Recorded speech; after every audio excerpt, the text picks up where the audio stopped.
जय श्री राम। स्वागत है दोस्तों आपका अपने YouTube चैनल पर। आज हम बात करने जा रहे हैं दशहरे के बारे में। दशहरा भारत के प्रमुख त्योहारों में से एक है जो हर साल बड़ी धूमधाम से और धार्मिक श्रद्धा के साथ मनाया जाता है। इसे विजयदशमी के नाम से भी जाना जाता है और यह बुराई पर अच्छाई की जीत का प्रतीक है। दशहरे का त्योहार नवरात्रि के 10वें दिन आता है, जो हिंदू कैलेंडर के अनुसार मास के शुक्ल पक्ष की 10वीं तिथि को मनाया जाता है। यह त्योहार मुख्य रूप से भगवान श्री रामचंद्र और रावण जी की कथा से जुड़ा हुआ है, जहां भगवान राम ने रावण का वध करके बुराई पर अच्छाई की विजय हासिल की थी। अब हम बात करेंगे दशहरे के धार्मिक और सांस्कृतिक महत्व के बारे में। दशहरे का धार्मिक और सांस्कृतिक महत्व बहुत गहरा है। यह सिर्फ एक धार्मिक पर्व नहीं है, बल्कि यह नैतिकता, साहस और सत्य की विजय का संदेश देता है। भारतीय परंपराओं और धार्मिक कथाओं में बुराई पर अच्छाई की विजय को महत्वपूर्ण स्थान दिया गया है और दशहरा इसका सबसे बड़ा उदाहरण है। इस दिन को मनाने का मूल उद्देश्य यही है कि हमें अपने जीवन में भी सभी बुराइयों से लड़कर सत्य, धर्म और नैतिकता का मार्ग अपनाना चाहिए। आइए अब हम बात करेंगे भगवान श्री रामचंद्र जी और रावण की कथा के बारे में। दशहरे का सबसे बड़ा संबंध रामायण से है, जहां भगवान राम ने रावण का वध किया था। रामायण के अनुसार रावण लंका का अत्यंत बलशाली राजा था, लेकिन उसने अहंकार और अधर्म का रास्ता अपनाया। उसने भगवान राम की पत्नी माता सीता जी का अपहरण कर लिया था और इस अपहरण के कारण श्री रामचंद्र जी और रावण के बीच युद्ध हुआ। इस युद्ध में भगवान राम ने अपनी बुद्धिमत्ता, वीरता और धर्म का पालन करते हुए रावण का अंत किया और माता सीता को मुक्त कराया। इस कथा के माध्यम से दशहरा हमें सिखाता है कि चाहे बुराई कितनी भी बड़ी और शक्तिशाली क्यों ना हो, सत्य और धर्म के मार्ग पर चलने वाला व्यक्ति अंत विजय होता है।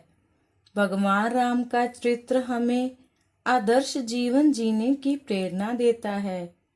उनके गुण जैसे सत्यनिष्ठा, मर्यादा, करुणा और धैर्य हमें अपने जीवन में अपनाने चाहिए।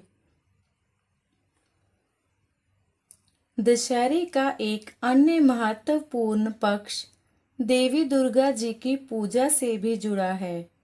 नवरात्रि के 9 दिनों तक देवी दुर्गा के 9 रूपों की पूजा की जाती है और 10वें दिन को विजयदशमी के रूप में मनाया जाता है।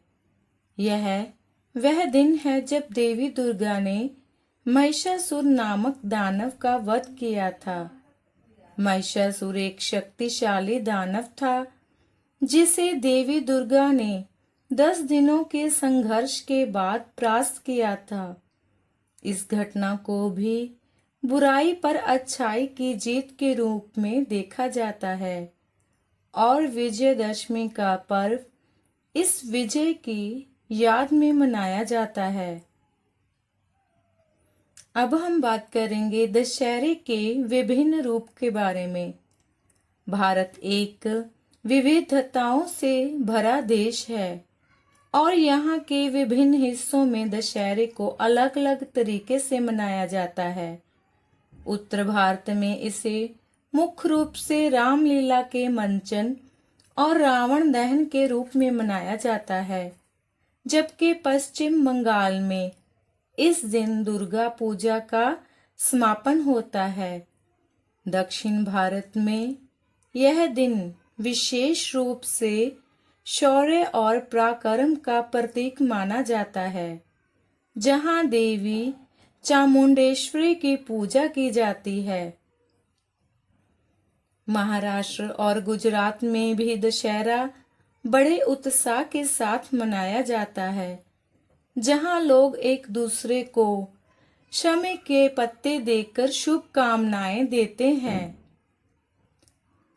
अब हम बात करेंगे रावण के दहन के बारे में।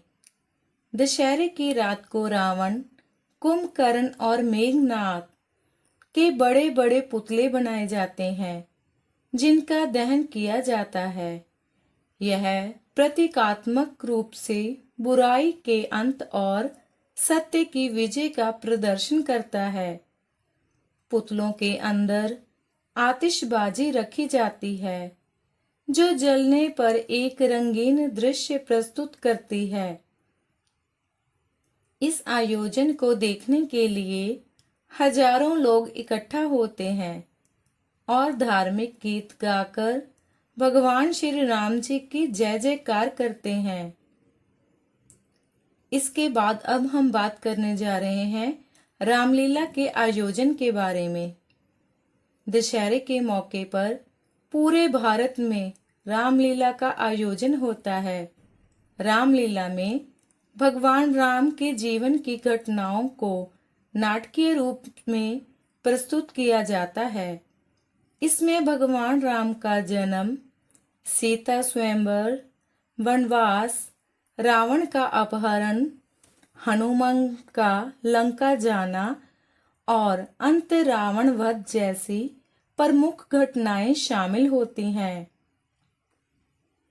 रामलीला का मंचन कई दिनों तक चलता है और दशहरे के दिन इसका समापन रावण दहन के साथ होता है। इस आयोजन में लोग भगवान राम के आदर्शों को समझते और अपनाते हैं। अब हम बात करने जा रहे हैं कि समाज पर दशहरे का क्या प्रभाव पड़ता है।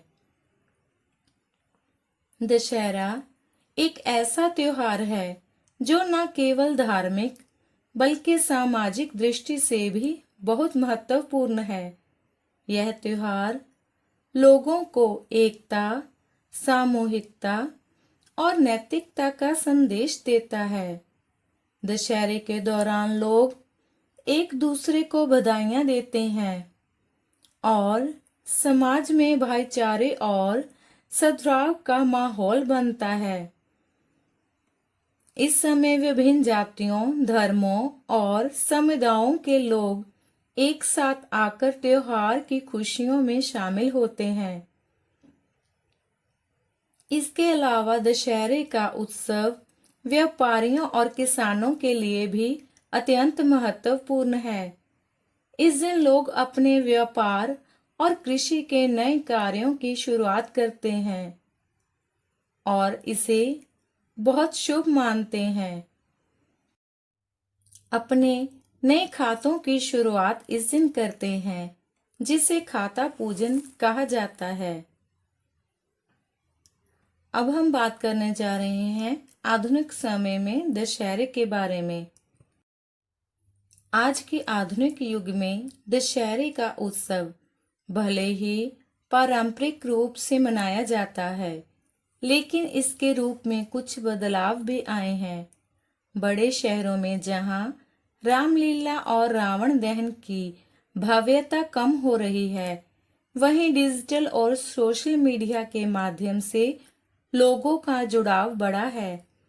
कई लोग अब ऑनलाइन रामलीला का आनंद लेते हैं और सोशल मीडिया पर अपने अनुभव साझा करते हैं। इसके साथ ही दशहरे के समय पर्यावरण संरक्षण के प्रति जागरूकता भी बढ़ी है। लोग अब पुतलों को पर्यावरण के अनुकूल तरीके से बनाने की कोशिश कर रहे हैं ताकि इससे प्रदूषण कम हो। कई स्थानों पर अब ऐसे पुतले बनाए जाते हैं जो कम प्रदूषण फैलाते हैं और साथ ही पर्यावरण के प्रति लोगों की जिम्मेदारी का एहसास कराते हैं। अब हम बात करेंगे दशहरे के संदेश के बारे में। दशहरा हमें यह सिखाता है कि बुराई चाहे कितनी भी बड़ी क्यों ना हो, सत्य, धर्म और अच्छाई की शक्ति हमेशा उससे बड़ी होती है। यह त्योहार हमारे जीवन में नैतिकता, धैर्य और करुणा जैसे गुणों को अपनाने की प्रेरणा देता है। भगवान राम और देवी दुर्गा की विजय कथाएं हमें यह समझाती हैं कि सच्चा बल और वीरता वही है जो न्याय, सत्य और धर्म के साथ खड़ी होती है।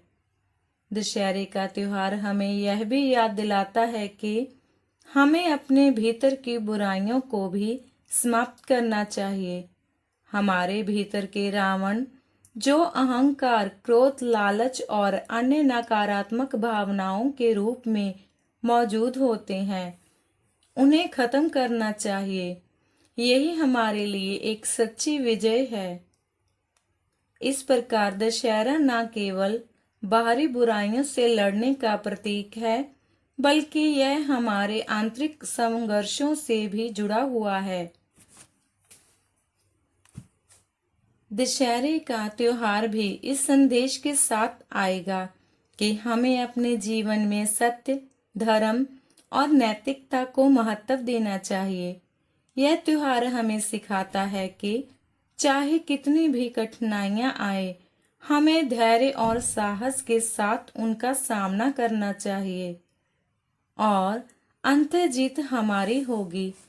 भारत के विभिन्न हिस्सों में दशहरा भले ही अलग अलग रूप में मनाया जाता हो, लेकिन इसका संदेश एक ही है, बुराई पर अच्छाई की जीत। इस पर्व के माध्यम से हम यह भी सीखते हैं कि हमें अपने समाज और पर्यावरण के प्रति भी जिम्मेदार होना चाहिए। आधुनिक समय में पर्यावरण संरक्षण का महत्व बढ़ रहा है और हमें अपने त्योहारों को भी पर्यावरण के अनुकूल बनाना चाहिए। दशहरे का पर्व इसी आशा और सकारात्मकता के साथ मनाया जाएगा कि हम सभी अपने जीवन में अच्छाई, न्याय और समाज में शांति और सकारात्मक माहौल बनाए रखें। दोस्तों, अगर आपको हमारी ये वीडियो अच्छी लगे, वीडियो को लाइक करें, चैनल को सब्सक्राइब करना ना भूलें। मिलते हैं आगे ही एक ऐसी और नई धार्मिक कथा व कहानी के साथ। तब तक के लिए जय श्री राम।